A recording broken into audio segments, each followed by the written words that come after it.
So if you came to my team, I'd say, okay, every time I get you a client, you work hard to get me a 5-star review, and you work hard to get me a referral. Yeah. You build that relationship with that client, and during that relationship that you're having with that client, during the process, that you are getting me a referral. I like this. Let's get to it. It gets me excited.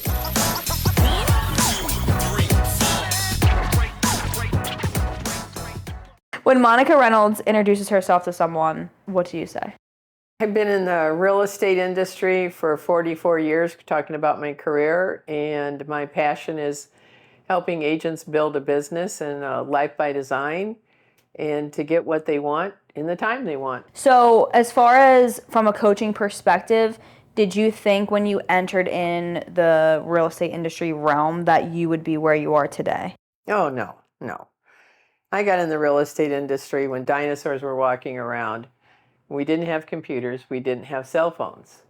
And I got into the industry at the time, my era. You graduated from college, you were either a teacher or you were a nurse. So I was a teacher for 1 year, decided I didn't like kids that much, so I was married, so I had 3 in 3 years. So I went home and had kids. Then when they were off and my little guy was in first grade, I went, I'm going to sell real estate, because I wanted to buy a new couch and a new refrigerator. And I decided that once I had my first sale, it was like, I want more. As a school teacher in those days, you were paid about $17,000. And I made that probably my first 90 days. And it was like, wow, this is fun. I had a passion for selling. I had a passion for helping people with the American dream. And I knew that I would put them first, and that I knew that the reputation sometimes of a real estate agent is always the best. But I was set out to make sure people understood that I was a professional, and I understood the real estate industry. I understand the market, understand home construction. I made myself a great student so that I had more knowledge than anybody sitting in front of me. Did anyone ever say, like, you would be good at selling XYZ? Like, no, not really. But here's what I want to say to that. Everyone is a salesperson. If you have a boyfriend, a girlfriend, you have a wife, you have kids, you have parents, you're always selling something to somebody about something you want to do, right? Yeah. And where I was passionate is I love houses, but I'm more passionate about helping people get the right home and helping people with the American dream. I mean, the American dream is to own a home. And nothing thrilled me more when people were so excited about their new home. And, that kind of feeling of just being the best possible professional for them. I knew everything about the mortgage industry. I knew everything about house construction. And few times did I ever get caught off guard. And if I did, I said, that's a great question. I'm going to give you the right answer, and I will get back to you in a couple of hours. But I think that's the key, is that when you show up confident. Now, obviously, as a school teacher, I had lesson plans, so I knew how to do a schedule. Obviously, I knew scripting, because as a school teacher, when you're delivering something on a history lesson, that's pretty scripted too. So I had the basics of that, but this was a whole new fun arena for me. When would you say is the best time to add some leverage? The very best time to have leverage is when you think your life is imploding, your business is imploding, and you lost more deals than you did, or you're losing deals and you didn't get back to someone. So my number one thing was when I drove by a sign that was about 4 doors down from my house, and I realized, oh my gosh, they called me and I didn't get back to them. I was doing about 55 transactions, which is way too many to do on your own. I blew up a marriage, had 3 little kids, and I was working night and day. And so I went out with a business person for lunch, a guy who owned a bank, and he's trying to get my business. And he said, you need an assistant. I said, I do not need another mouth to feed. And he goes, no. Just try it for 1 month. Do you have the money to do it? And I said, yeah. He goes, just do it for 1 month and see what happens. Well, the rest was history. That next year I did 120 transactions because I did no more paperwork, which I'm not good at.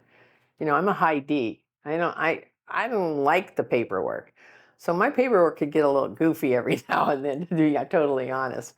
And yet I had so much fun doing it and selling, but I wasn't the person to do the paperwork. So if you don't have an assistant, You are one until you reach a threshold where you go, I want more. And when you're a realtor, you sell houses. When you're a business person, you have an assistant. Now you've got a business. So you cross the threshold, you have an employee. And it could be the most incredible business. And I tell people all the time, you don't need a massive team of 58 people or 15. You can do so well with a team of one assistant, possibly getting your second one, and you can be incredibly successful. And your dreams can be met. And then maybe you do hire a buyer agent after that. However, remember, follow the model. People make a mistake and they try to hire a buyer agent first, or they try to hire an assistant that's part-time, then bring on a buyer agent. Follow the model. Would you say, out of all of the roles that and in Keller Williams, we're very open with a list of different things that you can add into your realm.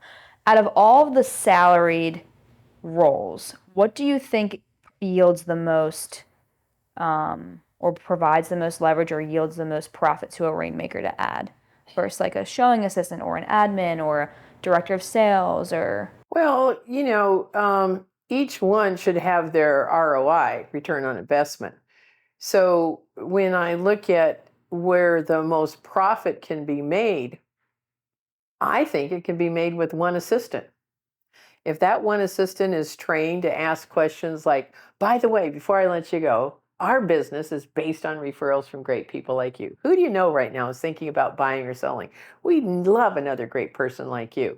And so when they're trained to find those referrals from the current client, when somebody said, oh, I really want to double my business, and I go, well, ask the current clients you have for one referral before they get out of the transaction with you. It's just that simple. So when you ask that broad question, I could say, well, the ISA, that's a great model. 2,000 is the model. You pay them per month. They get 10%. That's a great model.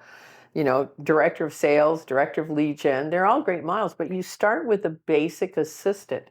And how valuable is it when your assistant takes your database from 600 completes, which is name, address, phone number, and email, and turns it into 1,200.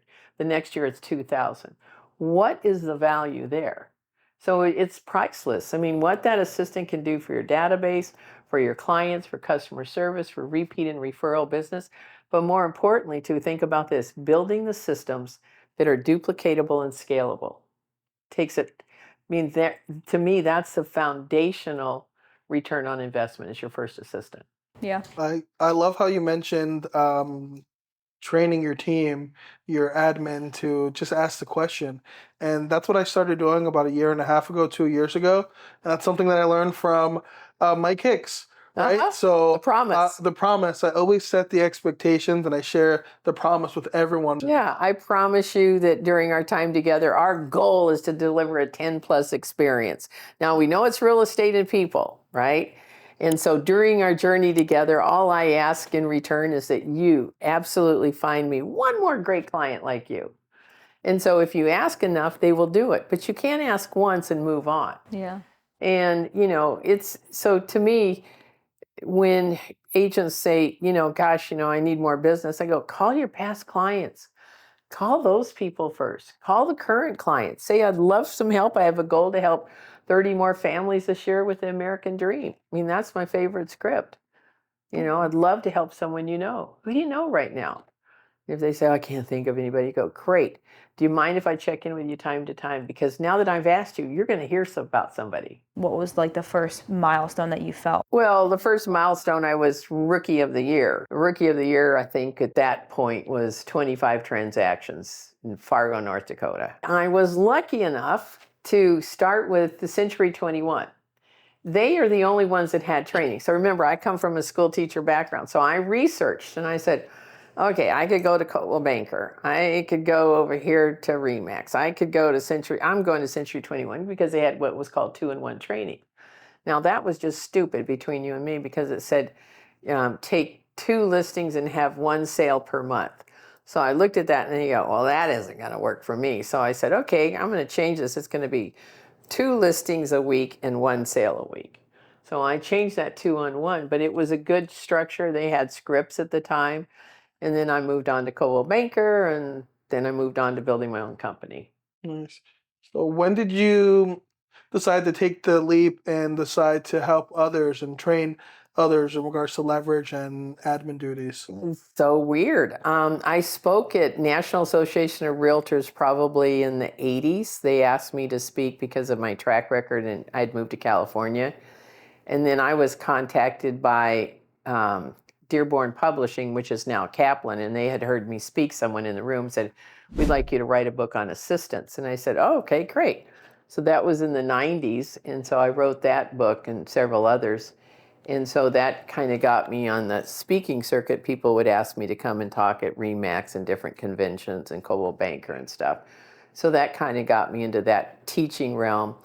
And then I started a 2-day boot camp in the 80s, and I still do that same 2-day agent and assistant boot camp now.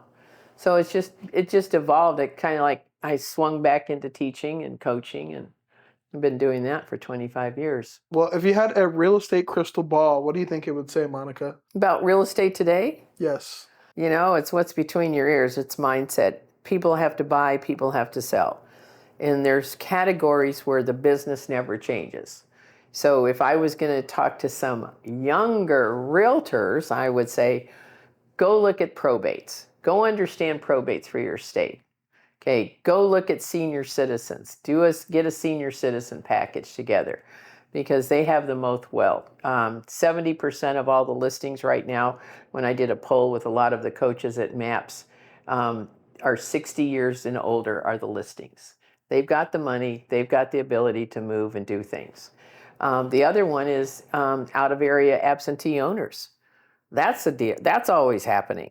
The other one, of course, is investors. The other one, of course, is, which I think is really a tough one, but it can be done, is to focus on divorce attorneys. Yeah. So those are constants. The expireds and physicals, they come and go. But the number one source is building your database with a relationship. And so I'd say, go find your 5 sources of business and work like heck to get those perfected so that there are income streams coming in before you go chase some other thing down the trail. Just work on 5. Oh, I love that you said those things, probate and divorce. And that's been at least 15-20% of my business this year. I've done 6 probate deals and at least 2 divorces. I'm working on 1 right now. Good for you. It's growing now that I have a better understanding of it. Oh, yeah. No, I did those. They were great. And they're a little bit easier, honestly. There's no competition usually because everybody's afraid. They think it's ambulance chasing, but it's not. It's people who've inherited property and they're not sure what to do. So you show up as a professional and give them options of what they can do. I love that. What's a job description of an assistant? Well, let's talk about the job description of a great agent. You lead generate, you lead follow-up, you go on appointments, you write contracts and negotiate until your assistant's licensed, and then they do that. And then you role play. Everything there has a dollar sign assigned to it. Anything else does not have a dollar sign to it. So that would leave all the files, all the incoming phone calls, all the social media, all the website, everything. So if you become a purist, where you lead generate in the morning, you lead follow-up, you go on appointments in the afternoon. If you don't have appointments, you go door knock, you go make more lead generation calls until you're setting at least 1 appointment every single day is your goal. So what are the activities to get to that? I coach a guy right now, he's in his 75, he was on Gary's family reunion on the stage, and he had a deal. He makes over $2 million a year, door knocks 100 doors, talks to 30 people a day, and he makes over $2 million a year. Has 2 assistants. Highly profitable. Doesn't need social media. Doesn't have a website really. It's anything he'd go look at, do anything with. But he just talks to people. I love that you said he just talks to people. So interesting fact, my first South Florida mastermind was 4 years ago. And I was speaking to Chris Craddock. He said it as a joke, but it's in my mind. He said his friend is going to start a coaching company and he's going to call it TTP. And I'm like, oh, what does that mean? He's like, oh, talk to people. That's literally all we have to do as agents is talk to people. And he's going to start this company and make a ton of money to just tell people to talk to people. And that's really it. That's all we do. That's our main job. Partners in general in the real estate business, what can they do to help or complement real estate agents' businesses right now, considering what's going on, where we are in the market, and just the whole trajectory of everything? This time of year, I always recommend that affiliate who wants to be part of the business gets involved in the business planning for next year, gets involved in, suggestions on marketing or suggestions on social media. So the biggest support that I ever want from affiliate is to just show up, show you care, and be very clear about helping me grow my business. And so you have to have a deep dive call into that with them, or meeting rather. It's never a call, it's a meeting saying, I want to partner with you. I want to earn the right to get most of your business. I know you can't give it all to me sometimes, but I want to be your first choice. Absolutely. And then you just ask them too, what is it that you need from me? What are you looking for? Yeah, just a simple question of what you're looking for. Yeah. I think a lot of us are afraid to ask that, to be honest with you. But if you don't ask it, you don't know. And it could be so simple of something that they want that you could easily do. Yeah. So you just say, if you were to choose a perfect lender, describe them for me. What do you want from me that I can deliver to you? So let me switch this back to you. So if you came to my team, I'd say, okay, every time I get you a client, you work hard to get me a 5-star review, and you work hard to get me a referral. Yeah. You build that relationship with that client, and during that relationship that you're having with that client, during the process, that you are getting me a referral. I like this. It gets me excited because, see, I think about Darnell, right? The relationship that we have. I've been working with Darnell for many, many years now, and we have a system in place of how we follow up. We will chase a client until we either get a no, or they're dead, or they're Read dead, about right? them in the obituary. Right. That's what I would expect. But you saying what you just said, we don't. At least I don't have any sort of system that kind of backs that up. And you brought something up behind the scenes earlier that was really interesting about just a value add, and I think taking a look at it from a different lens, right? No pun intended. Really puts perspective on it, because I never thought of the 50 or 60 or 100, how many people we've worked with together who we could actually go out to now and say, hey, you know what, we'd love to have a video testimonial. Would you be willing to do that? And I feel, as you guys were talking about this before, when you ask for someone to help you, they almost feel obligated, right? They feel like, you know what, I don't have anybody that I can refer to you right now, but I will look for it, right? Yeah. And how does that tie into you've been being in the business for as long as you've been in? How does that tie into how you've built your business and sustained your business? I just demand excellence from everyone, including my affiliates. I have standards that they have to be met. So if I need to call you on 2:00 on a Saturday to find out about something or how we can do this, or you need to talk to this client, set up an appointment, I've got them right here on the phone. I hope you pick the phone up or you call me back in 5 minutes. Yeah. So I set standards with people that I'm going to be in relationship with. And so once the standards are set, you're going to get what you want. I'm going to get what I want. Absolutely. Absolutely. And if you're not in business with the right person and you don't have the same vision and mission and beliefs and perspectives, then, it's not going to be a good fit. Totally agree with that. How do you keep yourself accountable? At my age, I don't have to keep myself accountable very much anymore. But you don't strike me as the type of person that would just not keep yourself accountable. Oh, I'm right? very accountable. I coach quite a few people. I have big programs that I put on. I think it's just part of who I am. I don't want to disappoint anyone. I always over-deliver when I present. I give too much out, too much information. But I always say, you can have the slides, you can have all the material, because I know I talk fast. And so I just want to over-deliver, Yeah. I don't even under-promise. I'll just say, I'm going to give you so much, your head's going to spin. How do you see the dynamic of real estate in terms of technology and, say, the quote-unquote old school? I think you have to find your niche and you have to go get married to it. There's nothing wrong. I know people who door knock. I know people who do social media really well. I know people who do the postcards. You just have to find your niche and and dive deep into it. And I think the key that you're answering though too is that how does all this work? You know, I I know a person that makes over $2.5 million a year. They don't have a database. They don't even have an assistant. And Wow. I know this person extremely well. It happens to be my son. And he's learned nothing from his mother, right?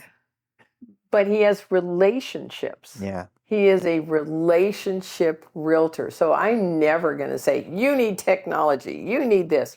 You need to find what works for you. And so, if you have a niche where you're a relationship and you have all these different people that you've worked, I mean, my son does such a great job in relationships that he gets referrals all the time. His phone just rings. It's like, if it rings, it rings. If it doesn't, it doesn't, Yeah.